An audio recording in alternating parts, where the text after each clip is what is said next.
Which strategy would have brought about your defeat more quickly? In 1946, when British historian B.H. Liddell Hart posed this question to German commanders who'd been taken prisoner, he anticipated receiving a technical response.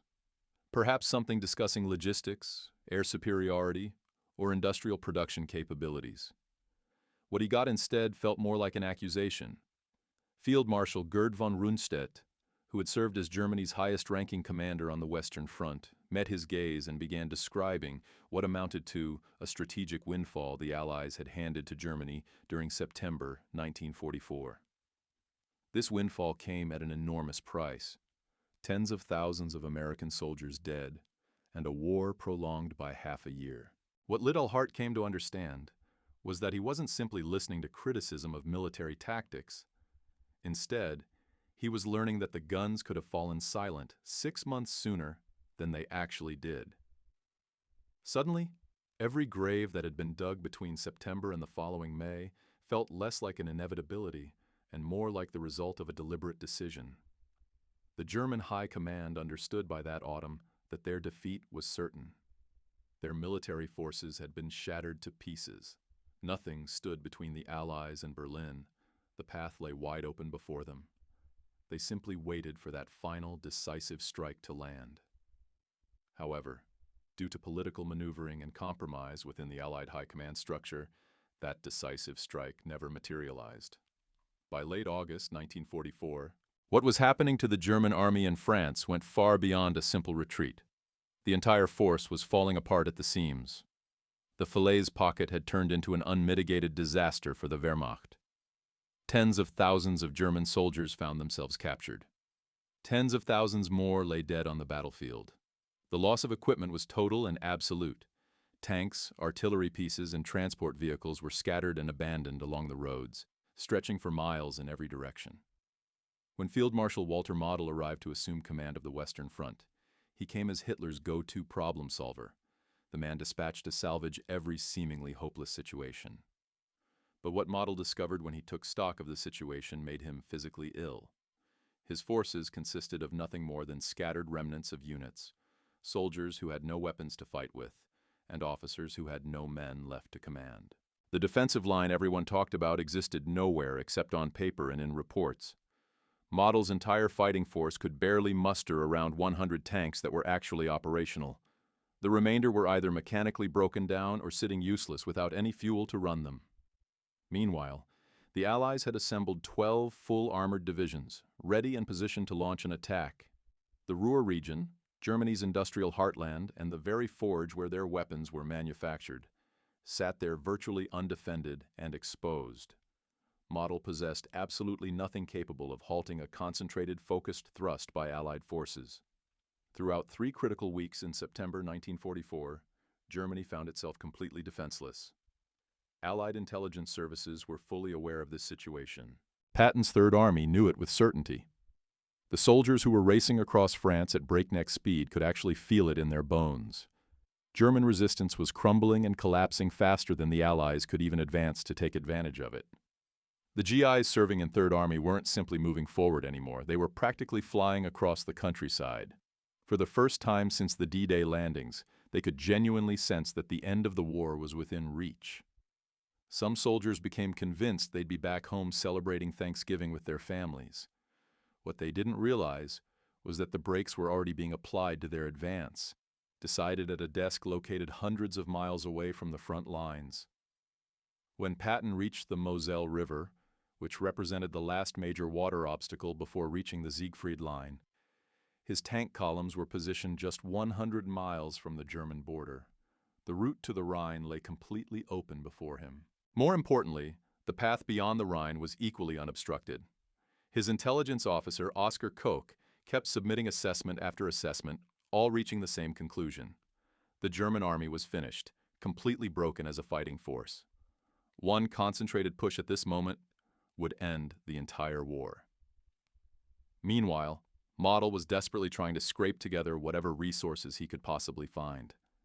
He was pulling in old men from reserve units who hadn't seen combat in years, teenagers conscripted from the Hitler Youth who barely knew how to hold a rifle, and rear echelon clerks who had never fired a weapon in actual combat situations. Essentially, Model was attempting to construct a defensive line using nothing but desperation and prayers. With each day the Allies chose to delay, Model's position grew incrementally stronger. Every week that passed gave him additional precious time to rebuild his shattered forces. That window of opportunity was slowly but surely closing shut. On September 1st, 1944, Dwight Eisenhower took direct personal command of all Allied ground forces. He now confronted a decision that would fundamentally determine exactly how this war would come to its conclusion. The choice was stark. Concentrate absolutely everything on a single axis and punch straight through to the Ruhr, or alternatively, advance simultaneously on multiple fronts and systematically squeeze Germany from all possible directions. The concentrated thrust represented the aggressive, bold option. You select your most capable commander, provide him with every available resource, and then simply let him run with it. It was high risk with the potential for high reward. If the strategy succeeded, the war concludes within a matter of weeks. If it failed, you've essentially gambled everything on a single card. Patton desperately wanted this approach. American military doctrine fully supported such a strategy. German defenses were in no position to stop it. However, Eisenhower wasn't functioning solely as a military general. He was managing a complex international alliance. Montgomery wanted operational priority for operations in the northern sector. Churchill was actively pressuring Roosevelt to ensure British forces received a more prominent role in the campaign. Montgomery went so far as to threaten going over Eisenhower's head directly to Churchill if he wasn't given the priority he demanded. The political crisis that would have resulted from this could very well have fractured the entire alliance, and Patton carried too much political baggage. The infamous slapping incidents had rendered him essentially impossible to promote in any public manner. Granting him supreme operational authority would have triggered an uproar back in Washington. Beyond politics, there was also a genuine logistical problem to consider. The Allies had successfully captured the port of Antwerp on September 4th. It was one of Europe's largest and most capable ports, but German forces continued to control the Scheldt estuary that provided access to it. Until someone cleared the Scheldt of enemy forces, the entire port facility remained completely useless. Clearing the Scheldt fell under Montgomery's area of responsibility, yet his attention and resources were focused on Operation Market Garden instead. The broadfront strategy meant the Allies would advance more slowly, all while lacking a functioning frontline supply port. Eisenhower ultimately chose the broad-front approach, not because he failed to understand what the map was showing him, but because he thoroughly understood the political dynamics at play. It represented the price that had to be paid to maintain coalition unity and keep everyone working together. Patton's Third Army ground to a complete halt during the first week of September, not because German resistance had stiffened, but because his fuel tanks were running on empty. The Allied supply system was breaking down under its own success. Trucks from the famous Red Ball Express simply couldn't move fuel supplies fast enough from the distant Normandy beaches all the way to the advancing front lines. Every army in the field was running dangerously short on supplies. When Eisenhower faced the decision of who would receive priority for the limited resources available, he chose to give it to Montgomery. Montgomery had successfully convinced Eisenhower to throw his support behind Operation Market Garden, which was conceived as an audacious airborne assault designed to capture key bridges across the Rhine and Holland. Montgomery made a bold promise that this operation would bring the war to an end by Christmas. Eisenhower granted him priority access to fuel supplies, ammunition stocks, and the transport aircraft needed for the operation. American airborne divisions found themselves placed under British operational command for this mission. The entire Allied Air Force dedicated its resources to supporting the operation. Patton was absolutely furious about this decision. His army sat completely motionless, while the pathway into Germany remained wide open and vulnerable.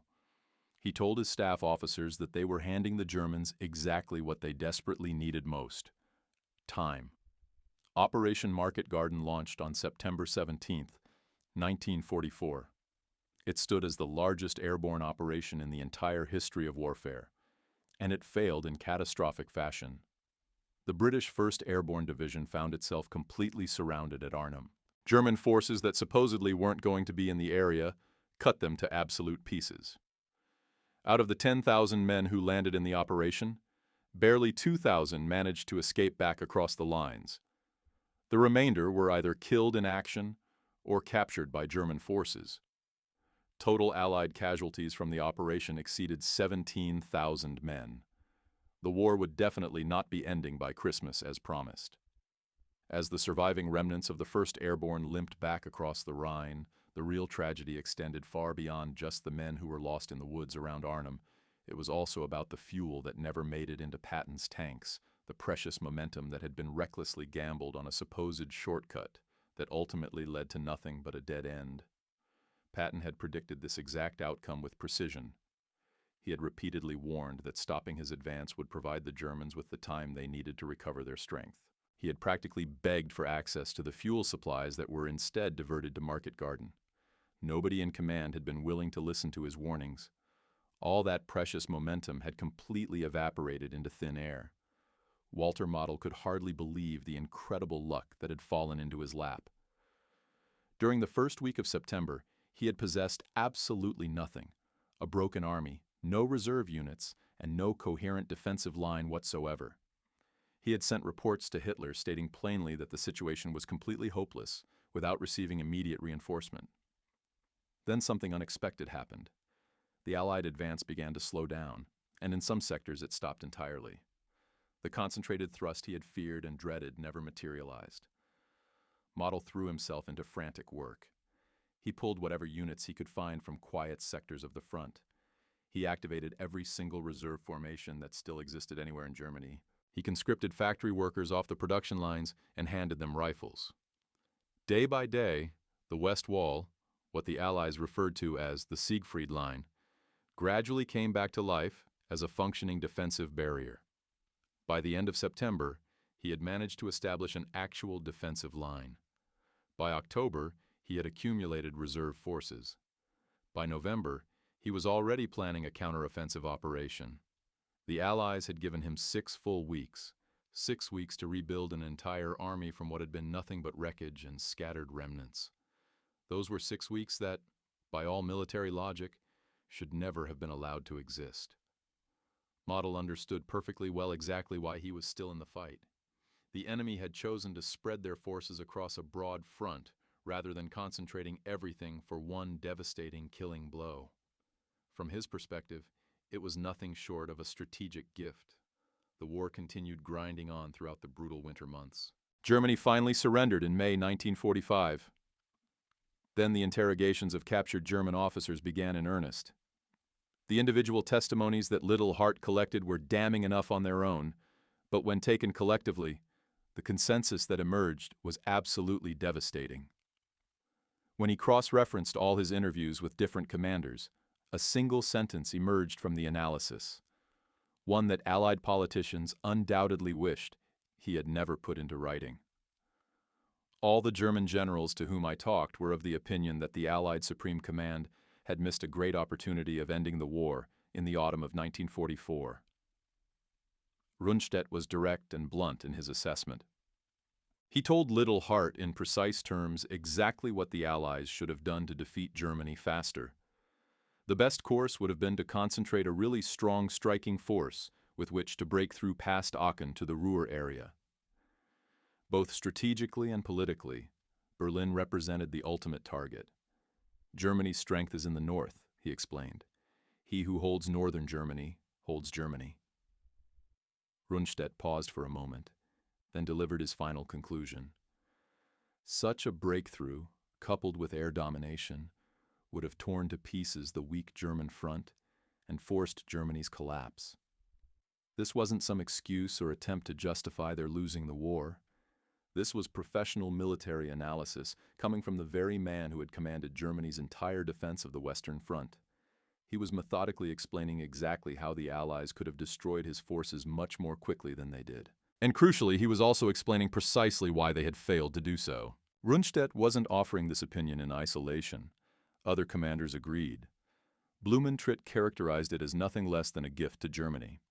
Von Manteuffel called the broadfront strategy fundamentally wrong from a military perspective. Kurt Meyer, the notorious SS Panzer commander, proved to be the most blunt and direct of all. The backbone of German resistance had been completely broken. They were simply waiting around for the Allies to notice this fact and act on it. General after general delivered the same verdict without hesitation. The Third Reich had been granted a second lease on life purely because that final killing blow never came when it should have. Liddell Hart naturally asked the obvious follow-up question that came to mind. If a concentrated thrust was indeed the correct answer, then who should have been chosen to lead it? Interestingly, the Germans weren't advocating for Montgomery to lead such an operation, despite his own arguments favoring a northern thrust. They had found Montgomery to be predictable and methodical in his approach. You could always anticipate what his next move would be before he made it. Bradley was assessed as competent but overly cautious in his decision-making. German commanders found they could anticipate his movements and prepare adequate defenses in response accordingly. However, when the conversation turned to Patton, the entire assessment shifted dramatically. Rundstedt reportedly told a Stars and Stripes reporter after his capture that Patton was their best, meaning the Allies' most dangerous commander. The American way of conducting warfare, emphasizing speed, aggression, armored thrusts deep into enemy territory, and relentless sustained pressure, that was the formula that genuinely terrified German commanders at a fundamental level. That was precisely what they said would have utterly destroyed them if given the chance. And that was exactly the approach that coalition politics had deliberately suppressed and constrained. Patton had been correct in his assessment all along. The enemy themselves confirmed it after the war. Once that critical September window slammed shut, the Allies faced many more months of hard fighting that German generals later said was completely unnecessary. Take the Battle of Hürtgen Forest as an example. American forces spent 3 grueling months fighting through dense woodland for terrain that could have been entirely bypassed with a different strategy. The battle resulted in 33,000 casualties, making it one of the bloodiest and most brutal battles of the entire European theater. While generals back at Supreme Headquarters debated the finer points of coalition harmony and keeping everyone happy, 19-year-old soldiers in the Hürtgen Forest were rotting away in frozen foxholes, fighting desperately for every single yard of forest terrain that didn't actually need to be taken, facing an enemy that should have already surrendered months earlier. The Siegfried Line was eventually taken through bloody frontal assaults, precisely because it hadn't been outflanked and bypassed when it was at its weakest point. The battles continued grinding forward relentlessly through autumn and into the harsh winter months. American soldiers kept dying while taking ground that should have been miles behind their lines months earlier, if the strategy had been different. Every single casualty had a name attached to it. Every death resulted in a telegram being delivered to a grieving family back home. Meanwhile, German generals, now being interviewed in the relative comfort of captivity, calmly explained that none of this had to happen the way it did. On December 16, 1944, Germany launched what would be its last major offensive operation, striking through the Ardennes forest. The attack achieved initial success, specifically because Eisenhower's broadfront strategy had left defensive positions spread dangerously thin across the line. Reserve units weren't positioned where they were most desperately needed when the attack came. The Germans achieved complete and total surprise. The offensive resulted in 80,000 American casualties over the course of 6 brutal weeks, with 19,000 soldiers killed in action. The 106th Infantry Division suffered the humiliation of surrendering 7,000 men, representing the largest mass surrender of American forces during the entire European theater of operations.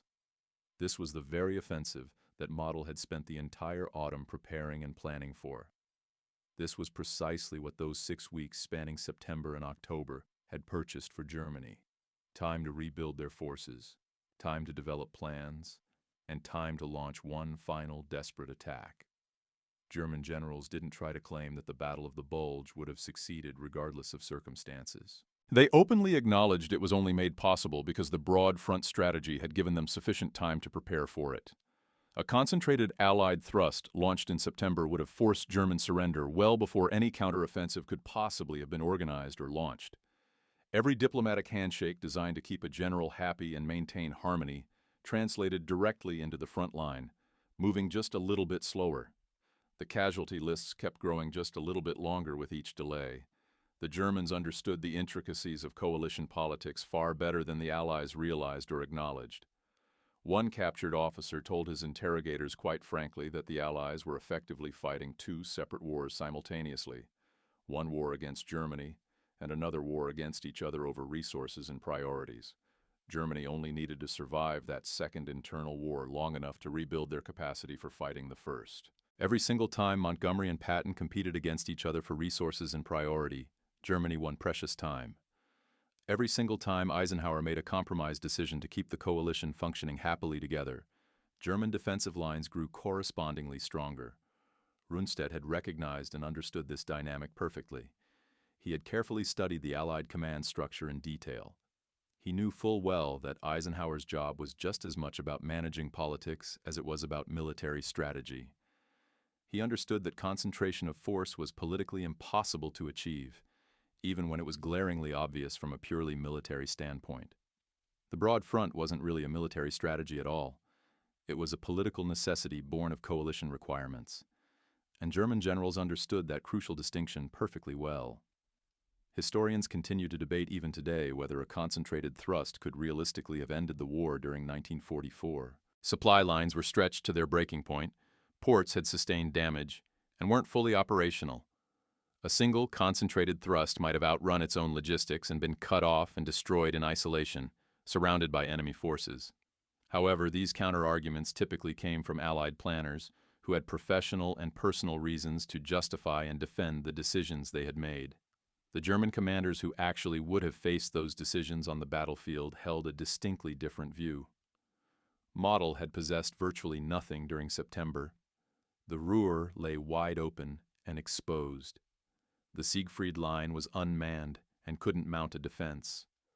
A concentrated attack utilizing everything the Allies had available would have punched through before Germany could possibly recover its strength. Significantly, the men who would have been responsible for trying to stop that attack stated clearly that it simply couldn't have been stopped. The enemies who were actively trying to destroy America understood Allied leadership dynamics better than Washington did. German generals clearly saw what Allied politicians refused to openly admit. Military speed and decisiveness mattered far more than maintaining perfect coalition harmony. Concentrated aggression consistently beats dispersed caution in warfare. Yet the commander who possessed the capability to win fastest wasn't the commander who received the necessary resources to do so. Eisenhower succeeded in keeping the alliance together and functioning. That was his primary job, and by that measure he performed it extremely well. But keeping the alliance together wasn't the same thing as ending the war as quickly as humanly possible. History remembers and celebrates Eisenhower as the man who ultimately won the war. German generals, however, remembered him quite differently, as the man who allowed them to survive that critical autumn period. There exists a meaningful distinction between a commander who eventually wins a war and a commander who ends one as rapidly as possible. You can find evidence of that distinction clearly marked in the dates carved on the headstones. Von Rundstedt, Blumentritt, von Manteuffel. They all repeated the same thing without deviation. The war could have and should have ended in 1944. It didn't end then, because political considerations were allowed to override pure military logic. These German commanders told us exactly what would have beaten them decisively. They told us specifically who should have been leading the effort. They delivered their professional military judgment without any hesitation whatsoever. The question that history continues to ask is straightforward and simple.